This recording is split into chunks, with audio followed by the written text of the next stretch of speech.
Ben Shapiro, thank you for coming to GW. My name is Pranay. I'm a freshman here, and full disclosure, I am a socialist. And so much for the tolerant right.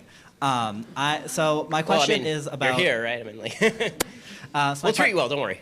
So my question is, I've seen your videos, I've seen you at other universities here talking about the immorality of socialism, and when you do, you focus on socialism as the idea of wealth redistribution, you know, taking from the rich, giving to the poor, taking from whoever, giving to whoever. But I think that ignores and that misses the point of what many socialists, myself and many of my comrades, see socialism as being. And in fact, what we see as integral, the debate of whether how much to redistribute wealth is a separate debate altogether, but the fundamental tenet of socialism is control of the means of production by the workers, the idea that a worker is entitled to the full product of their labor. This is manifested in the real world in the example of worker cooperatives, employee-owned businesses, and so on. So setting aside any notions of wealth redistribution, someone already asked about that, what is so immoral about believing that a worker is entitled to the full value of their labor, especially given that such the enterprises organized in such a way have been shown to be more effective than traditionally capitalistically organized businesses? Okay, so I think we have to separate out a couple of strands there. Number one, if you're going to talk about the efficacy of workers owning the means of production, are we talking about the government owning the means of production, or are we talking about workers owning the means of production? Because if you're talking about the government, that is wildly untrue, the last statement that you just made that it's effective. When the government owns the means of production, generally everything blows. Okay, that's actually the story of Cuba. That is the story of Venezuela. The democratic socialist countries of Norway are generally not owned, Norway is an exception in which the government owns a lot of stock in various companies, but those companies are run along free enterprise lines. They're not run along redistributionist lines, actually. And they also happen to have a massive sovereign oil wealth fund. But if you look at countries like Denmark, for example, there's still enormous private ownership of business. This is true in most of the Nordic and Scandinavian countries anyway. And if you're talking about workers owning a business together, I am a worker at my company. I own my business with another person who owns the company with me, and a couple of investors. The investors have sunk their labor, which they made money from. Right? Money is just a tangible trade for labor, and they took that money and they invested it in us. So is Bill Gates not a worker at his own company? He invented the company. So I'm also wondering how the worker is not owning his own labor when he freely chooses to alienate that labor in exchange for pay. My problem with socialism is that it is essentially somebody subjectively deciding the value of your own labor. The beautiful thing about the free market is that you don't get to subjectively decide what your labor is worth, right? You can't go major in something useless and then come to me and say, I want $100,000 a year for my useless major so I can dig holes in the ground, right? We all recognize that's stupid. But the labor value of theory, the value labor of theory. It's been a long day. The labor theory of value. My goodness, the labor theory of value, which is that the amount of work you put into something dictates the value of the thing, is a bunch of crap. Right? If I spend all day making mud pies outside, that's an awful lot of work. It's also completely useless. The way that you actually determine the value of work is by trading it for somebody else's work in a fully voluntary fashion. So if you're asking whether I'm okay with, for example, private sector unions, workers get together and they go to the owner and they say, we want more of the profit margin. Sure, as long as you're not kneecapping somebody, right? But if you kneecap somebody, then I don't approve of your means anymore. If you're asking me if a bunch of workers decide to get together and form a joint stock corporation, of course, that's how most corporations are formed. Most LLCs are formed this way. It's a couple of guys who get together, band their labor together. It's like two guys. And then after it grows, they decide to hire other people.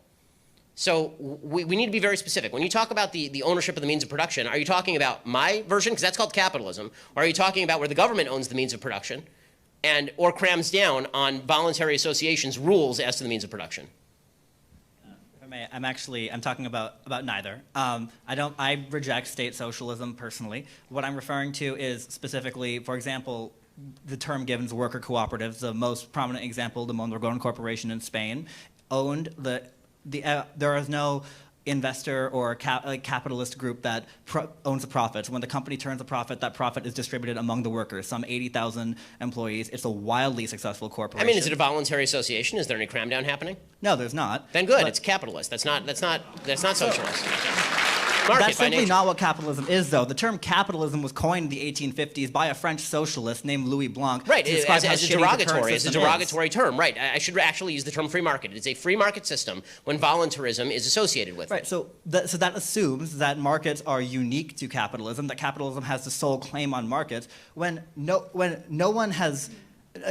You're not arguing for anything that is that violates any single prescription of free markets that I have laid forth. So I'm wondering, if we're just arguing over, you're saying that my free market terminology is actually socialist terminology, then we're arguing over semantics. What is it about what I have said that you actually don't like? I'm still wondering. All right, well, what I don't like about what you've said, I believe it's intellectually dishonest for you to lay unequivocal claim for capitalism on the market system and simply say, all right, that's it. I believe that's intellectually dishonest. I think it misrepresents what socialism is. There's not a single theorist of markets who would disagree with a single proposition that I've laid at the roots of what markets are.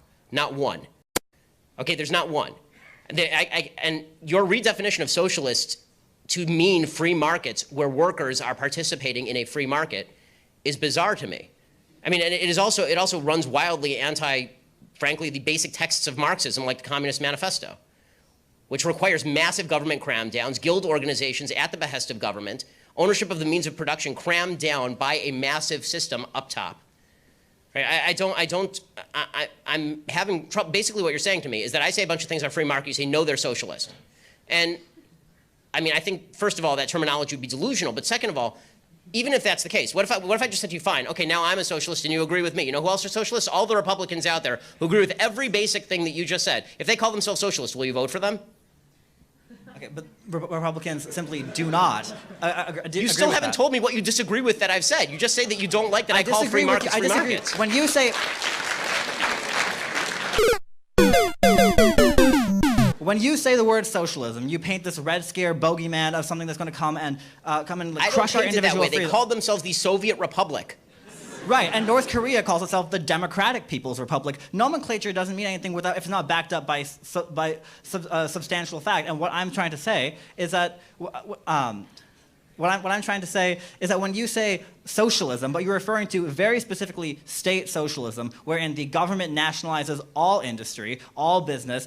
You say that is socialism, that is bad, ergo socialism is bad. It ignores the nuances of what socialism is. That's like saying, for example, Christianity. There are a million different strains, different strands, different sects. I know. I'm not asking about a million strains of socialism. I'm asking. I have just told you that all of the things that you talked about, workers getting together and organizing their own company and dividing the profits among them equitably as they see fit, I'm telling you that doesn't violate the prescriptions of the free market, so I don't see the problem with it. And you're telling me that you disagree with me. It doesn't violate the prescriptions of the free market, but it does violate the prescriptions definitionally of capitalism. Again, given that capitalism was defined as a derogatory term, capitalism was defined by Louis Blanc and others. So are you saying that companies should not be able to have investors? I'm not saying the company shouldn't be able to have investors, but okay, let's give a specific example. Let's say Milton Friedman had his example of the pencil, right? So let's say you own a pencil factory. I'm a worker in that pencil factory. You can have all the machinery, you can buy all the raw materials you want, but without me, and presumably many others like me, to assemble the pencils, all you would have is a pile of wood, yellow paint, graphite, rubber, and aluminum. Okay. That would be worth, and that is worth less than the pencil when you try and sell it. And yet, all of that value added by labor, apart from the wages that you give me, which if we're being honest, there is a major power imbalance in our ability to negotiate that. If all that putting the pencil together requires is basic use of your prefrontal cortex, then yes, your labor is alienable at lower rates than if you are a doctor. That's not the fault of the person who owns the machinery. We'll go on for like a couple more minutes with this, and then we have to move on. What I'm saying is that yes, we are. What I'm saying is that if you're just one person trying to assemble pencils, you're not going to get very far. You need workers. Capital needs labor infinitely more than labor needs capital. That's why you have worker cooperatives where the workers are the ones... I fundamentally disagree on the distinction between capital and labor. Capital is just a term for money. If you're talking about money, money does not grow from the ground. Money only has value because it was traded for labor at one point or the products of labor. So if I take my money and I buy machinery, I have invested my labor in doing that because I didn't get the money from nowhere. Even if I got it from my parents didn't get the money from nowhere. The people who built the machines required me to trade something of value to them in order for me to obtain the machines. The people who invented the machines required people to pay them in order to get the patent to that machine so they could build the machine. The problem that I'm seeing in what you're saying is you have still failed If what you're talking about is a system of voluntarism, you still have not named any area in which we disagree, and yet you're telling me that you're a socialist and I'm a free marketer. So one of us has got this wildly wrong, and I'm pretty sure it's not me. I'm pretty sure it is, because what I'm saying is, again, under capitalism, where we are in this employer-employee, when I say the word capital, I refer to the owners. I don't mean to be of the mean, but you thought that was a nice shirt too. But the differentiation I draw, and I'm not alone in this, I'm not one person trying to redefine anything, the differentiation I and many others like me draw between socialism and capitalism is that under capitalism, when you as the owner of the factory, you give me a wage. The wage could be $7.25, it could be $15, it could be whatever an hour, right? But you give me a wage, all the additional profit above the, made from selling the pencils or whatever good you produce above what is reinvested into the company ultimately goes to you or the investors, those who own shares in the means of production. Right. Under socialism, those people are the workers, and the example I give, again, is cooperative enterprise. No, those are the people who are investing the risk. So if they carry the risk, then they get the benefit. The owner of the factory carries the risk, therefore he gets the benefit. The workers in the company you mentioned, if that company were to go bankrupt, they would carry the risk as well as the benefit. If the company goes bankrupt and this guy has to pay off all of his debts, the worker may lose his job, but he's not the one who's going to incur the debt of having gone bankrupt. If you incur risk, then you're the one who pays the downside. The worker does not pay the downside. Okay, it is the investor who pays the downside, who invested in all the machinery, who sunk millions of dollars into making your labor productive. Because guess what? Your labor is without that machinery. Gunk. Nothing. You don't have a pencil to put together. You don't got the wood. You don't got the paint. You don't got the rubber. You don't got the metal. You got nothing. Right? You're sitting there, standing outside, twiddling your thumbs. It required somebody to invest. Who do you think put more in? The guy who spent millions of dollars buying all the machinery, leasing the place, making sure there was a management structure, doing the LLC formation, making sure all the tax code was in compliance, or you standing outside because you can stick a piece of graphite into a piece of wood? Now we're done. But if you didn't have workers like me and your pencil factory and you were just one man... But I do. I have millions of people who are willing to do that voluntarily for me.